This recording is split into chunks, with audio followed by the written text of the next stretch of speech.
Hey, good morning. I'm Patricia Murphy. It's Tuesday. This is Seattle Now. For several years, a Washington OB-GYN was accused by patients of sexual misconduct while receiving medical care, yet he was allowed to keep practicing as the complaints piled up. In a minute, we'll talk with KUOW investigative reporter Ashley Haruko about what she learned. But first, let's get you caught up.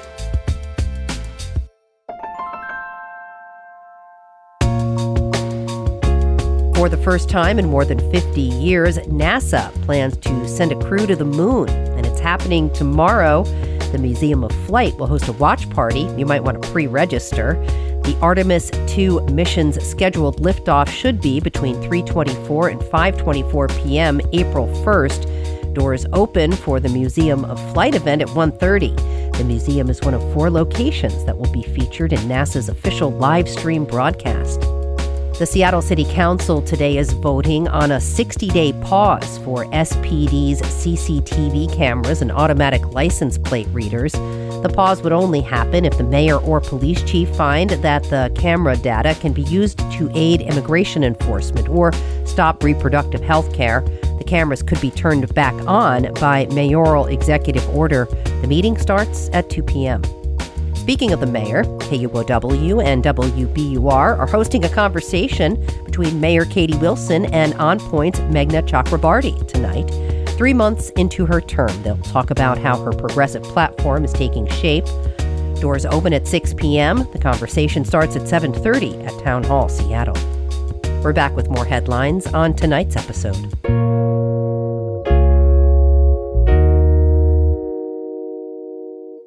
Last fall, Dr. Mark Mulholland was ordered by the Washington State Medical Commission not to work with female patients.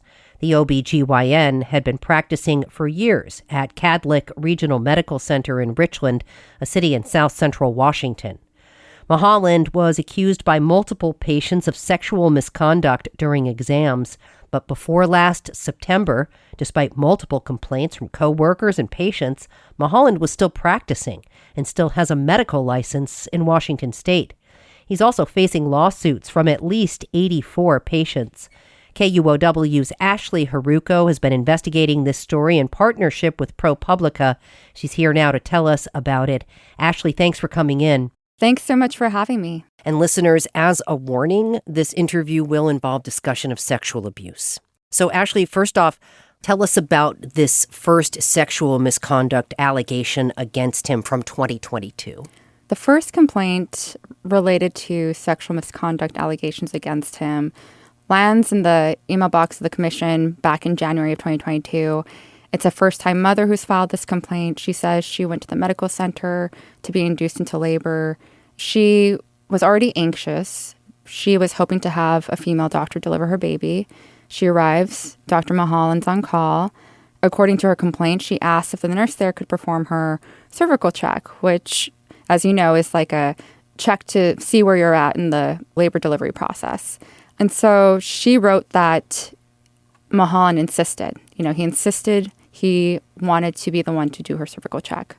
And during the cervical check, in her complaint, she wrote that he, with his fingers inside of her, pressed in different directions, and told her, I don't perform exams this way because it hurts. And then he showed her what he described as the correct way. And to the commission, she said, the cervical check was the longest and most painful one I have ever had. So she files a complaint. What does the medical commission do? She files a complaint. They investigate. They talk to Mulholland, who says, I do try to be as careful, quick, gentle, and efficient as I can when I'm doing these pelvic exams. He denied basically that he did anything wrong. And they talked to the nurse who was there, and she told the commission it didn't seem any longer or any more painful than these types of exams are typically. By the end of July 2022, the new mother's case was closed without any discipline against Mulholland. Just so listeners understand, what is the Washington State Medical Commission and what do they do? So they're a group of 21 governor-appointed medical professionals and public citizens that overlook these cases, and they're the ones who decide ultimately what happens. Okay, so at this point, nothing happens, but that doesn't end up being the only complaint. In fact, the complaints keep coming. What are they about? Months later, we get another complaint from a colleague of Mulholland's that is also his patient, and she goes to the commission in October 2023. And we have another woman who comes forward in December 2023. And both of these women allege similar accusations as the woman in 2022. They're pointing to painful pelvic exams and language that they're calling inappropriate coming from Dr. Mulholland. And on top of this, as part of this investigation, the commission gets statements from colleagues of Mulholland, including a statement from Alexis Tuck, a fellow OB-GYN who worked there, and just listed out this litany of things she was hearing from other patients that were switching providers away from Mulholland and to other doctors. All right, so there have been formal complaints. The Washington Medical Commission has some options. What are they and what do they do? At this point, the Medical Commission, in viewing this case, can decide to file charges against him, which means they will hold a hearing down the line. And in doing so, they can also move to file an emergency suspension or restriction on his license. Instead, the commission decides to send him an informal settlement agreement, which, based on the heavily redacted email we have and does not reveal the terms of the settlement, would not require an admission of any wrongdoing and would not require a hearing, which is typically a public process. But eventually, months later, after they get another case in 2024, they do eventually issue a formal statement of charges. Okay, what happens after that? The commission comes forward with the statement of charges, and they accuse Mulholland of abuse and unprofessional conduct. But even still, Mulholland continues to see patients. And it wasn't until September that they filed a restriction and said, you can't see female patients anymore. And to be clear, there were women seeing him up until May, at least May of 2025. And he still has a license. Ashley, when the Washington State Medical Commission issued the formal statement of charges you just mentioned, how would the public know about them? That's a good question. So that was actually really important for us to find out. So in this case, neither the Medical Commission nor the Washington State Department of Health, which oversees it, posted any news release on their website. Members of the general public could have learned of the charges if they knew to search for Mulholland. There's this health department's provider credential search. So if you went on there and looked him up, you could see them there. The spokesperson for the commission said they do send out what is a quarterly email update from the commission, but you have to subscribe to that list. Okay. And the women who spoke to you about their experience, these are such difficult interviews that you were doing. What did they say to you about their time with this doctor? I'll just refer back to the first woman that I mentioned, that woman in 2022 who went to have her labor induced. She said her daughter's an only child. She's not sure if her daughter will ever get a sibling because of how traumatic that experience was. She suffers from anxiety and depression because of what happened. And, other women who have come forward to accuse Mulholland have reported similar impacts. And your reporting uncovered that even before these patients' complaints were filed, his employer had concerns about him going back several years. Let's talk about those. So yeah, we actually examined records that were filed as part of an exhibit for one of the lawsuits against Mulholland, which I guess I should mention, there are all these lawsuits against Mulholland now. Dozens. Dozens, yes, in civil court. So there was this trove of records that were filed as an exhibit as part of one of these lawsuits. And in them, we see Catholic was doing these HR investigations into Mulholland going back as far as 2018. And that one was after, a coworker said that he mocked their sexuality and religion. The investigator on that one said it was more than likely than not the allegations were true. Then we move forward in time and we see other coworkers of his, including Alexis Tuck, his fellow OB-GYN, again, going to supervisors, going to, the people in charge, trying to raise the alarm because she's hearing from patients about this man. Have you been able to talk with Dr. Mark Mulholland about these allegations? What did he have to say?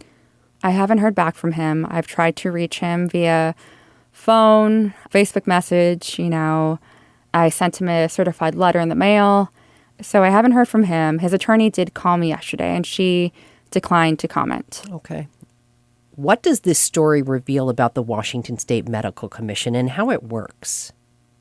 Cases involving medical care or sexual misconduct cases by OB-GYNs are very complicated because you have to be able to discern what falls outside the scope of what is typical for a doctor to do. So with cases like these, the medical commission will also look to patterns in trying to make this determination. And in this case, there was a very clear pattern. And I think this story leaves me walking away wanting to know more about what the commissioners were thinking at the time that they offered Mulholland an informal way of settling back in 2024. But in Washington State, these decisions are made in closed session. So you will never know what they were thinking. Exactly. Okay. What did the commission say about this case? Did you contact them? Yeah, so the commission, said that sometimes it takes longer than people would like, but they take the process really seriously. And when you look at the records, you can tell that they do. It was a thorough investigation, He said when they file a case and go to a hearing, they want to make sure that everybody has the opportunity to be heard on a particular topic, which makes sense because you have to also think about the doctors that are facing these allegations, and if you're at the commission, you want to make sure you look at every piece of evidence that you can. Their spokesperson there also viewed them filing charges in this story finally becoming public as a positive because other women heard about it and they were able to come forward to, not only to the commission, but also in civil lawsuits. What will you be following next in this story? I'm curious to see what happens. I'm curious to see if Mulholland keeps his license and what the outcome of these lawsuits are. 84 civil cases? Yes. Yeah. Okay. That's a lot of people. That's a lot of people. Ashley Haruko, KUOW's investigative reporter. Her latest story is published in collaboration with ProPublica. You can find it on our website. Ashley, thanks so much for coming in and for your important reporting. Thank you so much for having me. Really appreciate it. Thank you. We should also note that Dr. Mark Mulholland is no longer employed by Cadlick. A spokesperson for Cadlick and its affiliate, the Providence Health System, declined to comment on the allegations. In an email, a spokesperson wrote, quote, "We take our patients' safety very seriously and are fully cooperating with the state in this matter." We appreciate you listening to Seattle Now, and thank you to our generous donors for making this show possible. Today's episode was produced by Andy Hurst. It was edited by Caroline Chamberlain Gomez. Our production team also includes Vaughn Jones, Brooklyn Jamerson Flowers, and Paige Browning. Greg Kramer does our theme music. Seattle Now and KUOW Public Radio are members of the NPR network. I'm Patricia Murphy. See you tonight for Evening Headlines.